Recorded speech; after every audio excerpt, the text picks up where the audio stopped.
Hello all, welcome back to toppers tutorial. So మనం prelims కోసం కొన్ని టాపిక్స్ నేర్చుకుందాం అనుకుందాం. సో ఈరోజు నేను సెలెక్ట్ చేసిన టాపిక్లో కొంత పార్ట్ చెప్తాను. అది important terms of ancient and medieval history. So ancient and medieval history నుంచి కొన్ని పదాలు ఈరోజు తెలుసుకుందాం. ఇవి చాలా బాగా ఉపయోగపడతాయి, మనకి ప్రిలిమ్స్లో బిట్స్కి చాలా బాగా ఉపయోగపడతాయి. సో ఈరోజు కొన్ని ఏ మీద వచ్చే కొన్ని టర్మ్స్ సెలెక్ట్ చేశాను, అవి నేర్చుకుందాం. సో అగ్నికుల అంటే ఏంటంటే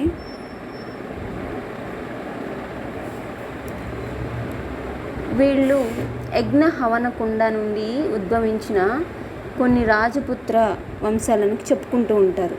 సో అగ్నికుల అంటే ఏంటంటే certain Rajput clans who claim to have emerged from యజ్ఞ హవనకుండ నుంచి వచ్చిన రాజపుత్ర వంశాలని చెప్పుకుంటూ ఉంటారు. దాన్ని అగ్నికుల అంటారు. Rajputs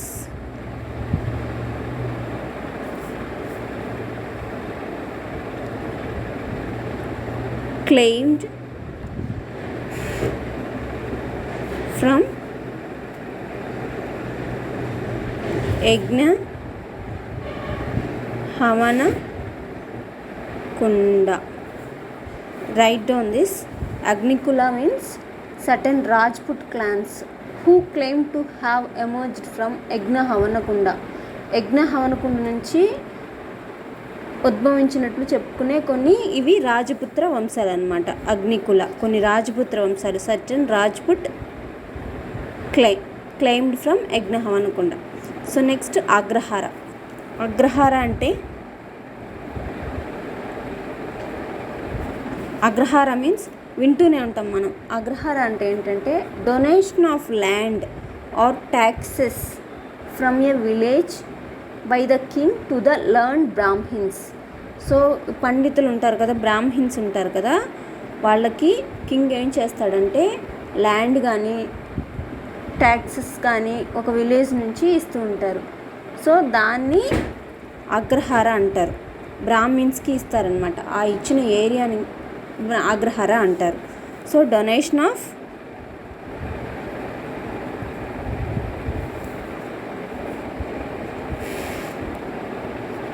land or taxes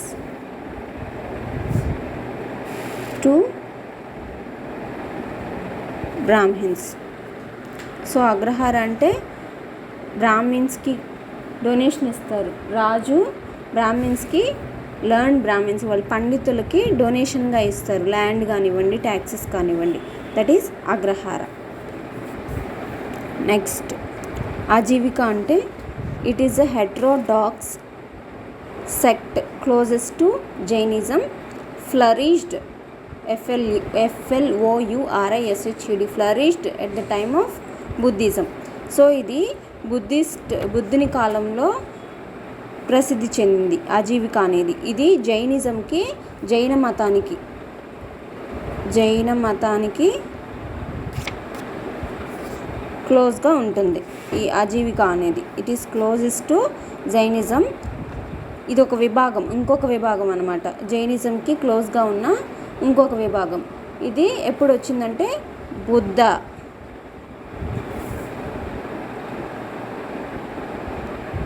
so during Buddha. So బుద్ధుని టైంలో ఆజీవిక అనే ఒక హెట్రోడాక్స్ సెక్ట్ అనమాట. ఇది జైన మతానికి దగ్గరగా ఉంటుంది, కానీ వేరు, జైన మతం కాదు. సో నెక్స్ట్ వన్ అమరసింహ అంటే it was one of the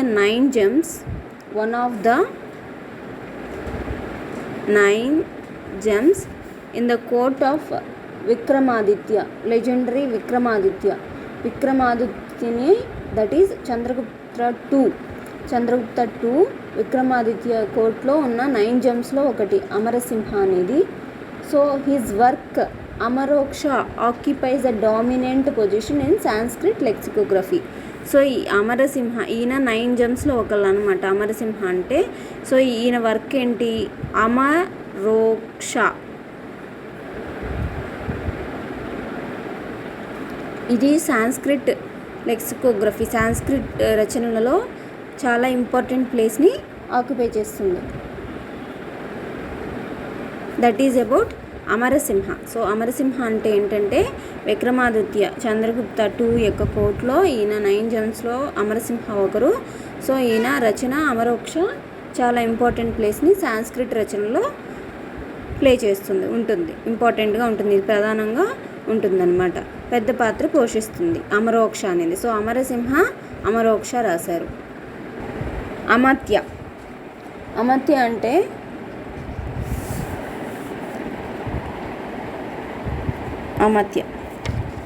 ఇది ఒక డెసిగ్నేషన్ అనమాట, ఇది ఒక పదవిలాగా. అమత్య అనేది ఒక పదవిలాగా. Right down what is amatya. Official designation. Official అంటే అధికారికమైన, డెసిగ్నేషన్ అధికారికమైన డెసిగ్నేషన్ అనమాట. Official designation for high official used right from the Mauryan period. So Mauryan period నుంచి వాడుతున్న ఒక అధికారిక పోస్ట్ అనమాట ఇది. So Mahamattas and Adhyakshas. The Adhyakshas are superintendent whom Megasthenes called astronomoi. The magistrates of Strabo were high-ranking officials next to the Tritas, concerned mostly with economic functions and some military functions. So ఈ అమత్య అంటే ఎప్పటి నుంచి వచ్చింది? మౌర్యన్ కాలం నుంచి వచ్చింది. మౌర్యన్ కాలం నుంచి దీన్ని ఏంటి హయ్యర్ అఫీషియల్, ఇది ఒక డెసిగ్నేషన్, అధికారిక పోస్టులుగా, అధికారిక పదవులుగా ఈ అమత్య అనే పదం మౌర్యుల కాలం నుంచి వాడుతున్నారు. సో దీన్ని ఇంకా ఏమి అనేవాళ్ళు? Superintendents whom Megasthenes called astronomoi. So Megasthenes ఏమని పిలిచేవారు? యాస్ట్రోనమోయ్ అని పిలిచేవారు.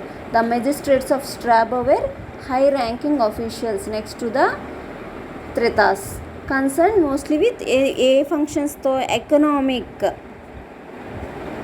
ఆర్థికపరమైన విధులు, ఆర్థిక విధుల్ని మరియు మిలిటరీ, రక్షక దళాలు, వీటిని చూసుకునేవాళ్ళు వీళ్ళు. ఈ పోస్టులు, ఈ అఫీషియల్, ఈ అధికారిక పోస్టులు ఉండేవాళ్ళు. ఫినాన్స్, ఆర్థిక విధులు నిర్వర్తించేవాళ్ళు. ఇంకా మిలిటరీ, మనకి రక్షక విధులు నిర్వర్తించేవాళ్ళు. అమత్య అనే ఈ డెసిగ్నేషన్, హై డెసిగ్నేషన్, ఎక్కువ పెద్ద పదవుల్లో ఉండేవాళ్ళు, అధికారిక పదవుల్లో ఉండేవాళ్ళు. మౌర్యుల కాలం నుంచి ఈ పదం వస్తుంది. వీటి గురించి జాగ్రత్తలు తీసుకోవాలి. ఆర్థికపరమైన విషయాలు, మిలిటరీ విషయాలు, వీటి గురించి జాగ్రత్తలు తీసుకునేవాళ్ళు. దాన్ని అమత్య అంటారు. Next Amogha Varsha.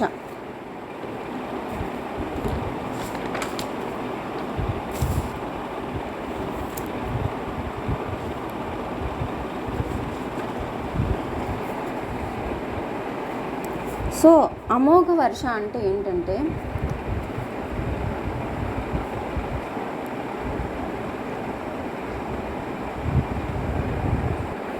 The long ruling Rashtrakuta king.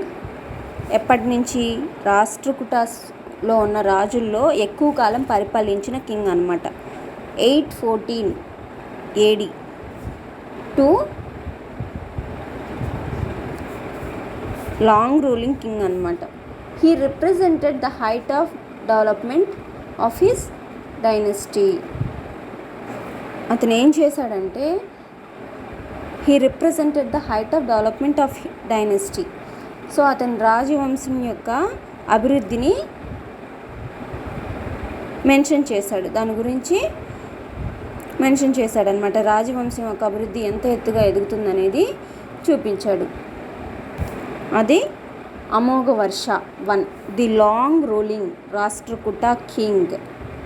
ఇతను అమోఘ వర్ష రాష్ట్రకూటాస్లో ఎక్కువ కాలం పరిపాలించిన రాజు అనమాట. నెక్స్ట్ ఆర్యాంకాస్.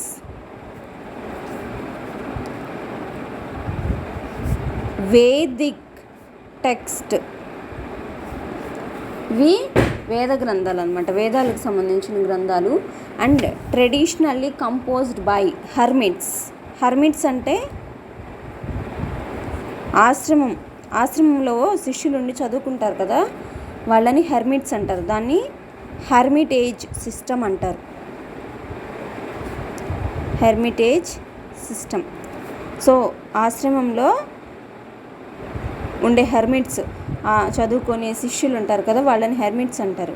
వాళ్ళు కంపోజ్ చేస్తూ, వాళ్ళు ట్రెడిషనల్గా ఈ వేదిక్ టెక్స్ట్ని రాస్తూ ఉంటారు వాళ్ళ గురువు చెప్తూ ఉంటే. సో హెర్మిటేజ్ సిస్టమ్ అంటారు. హెర్మిట్స్ అక్కడ ఉండి చదువుకునే వాటిని హెర్మిటేజ్ సిస్టమ్ అంటారు. సో వీటిని ఆర్యాంకాస్ అన్నారు. ఈ టర్మ్స్ మనకి చాలా ఇంపార్టెంట్, ఎందుకంటే ఎవ్రీ బిట్ ఈజ్ ఇంపార్టెంట్ మనకి ప్రిలిమ్స్లో. సో ఈ టర్మ్స్ చాలా బాగా ఉపయోగపడతాయి మనకి. చాలా బిట్స్ మనం కవర్ చేయొచ్చు ఈ టర్మ్స్తో. So please listen this carefully. And నేను చెప్పే నోట్స్ కూడా మీరు నోట్ చేసుకోండి. నాకు ఇక్కడ అంతా రాయటం అంటే కుదిరేది కాదు. సో నేను మీకు చెప్తున్నాను, రఫ్గా చెప్తున్నాను, మీకు అవసరమైన పాయింట్స్ అన్నీ కూడా చెప్తున్నాను. Right down. నేను చెప్పేటప్పుడు నేను చాలా స్లోగా చెప్తాను, మీరు నేను చెప్పేటప్పుడు దాన్ని రాసుకోండి.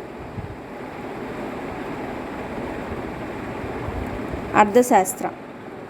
అర్థశాస్త్ర అంటే A treatise on polity by Kautilya belonging to Mauryan period. A treatise on polity. Treatise on polity by Kautilya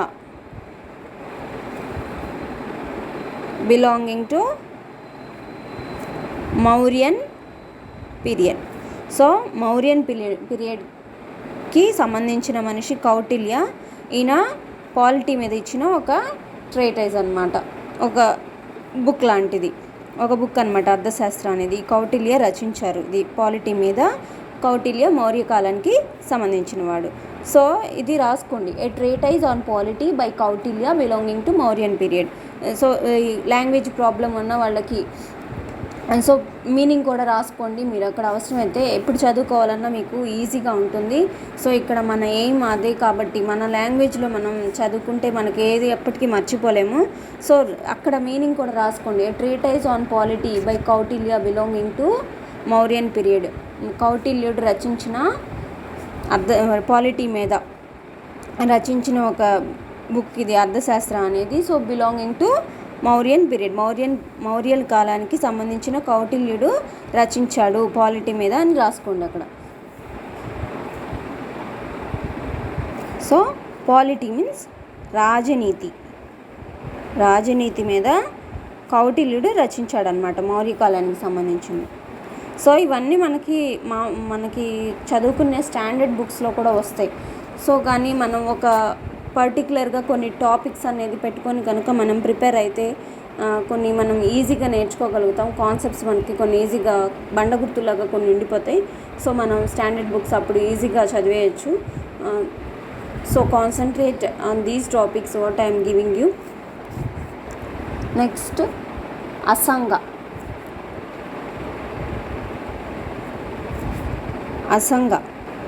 అసంగకి రాసుకోండి, నేను మీనింగ్ చెప్తాను.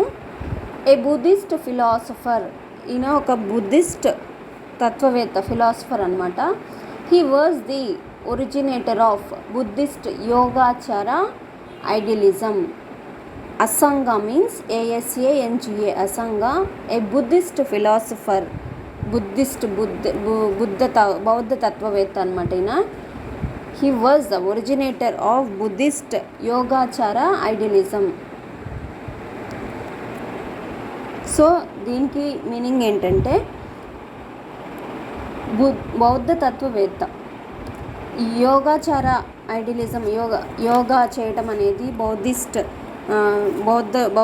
బుద్ధుడు కొన్ని మనకి కొన్ని రూపాలు చూపిస్తారు. యోగా చేసే ఐడియా అనేది ఈ అసంగ అని ఆయన చెప్పారు. Next one అశ్వఘోష. సో అశ్వఘోష, దీనికి థియరీ రాసుకోండి. The spiritual advisor of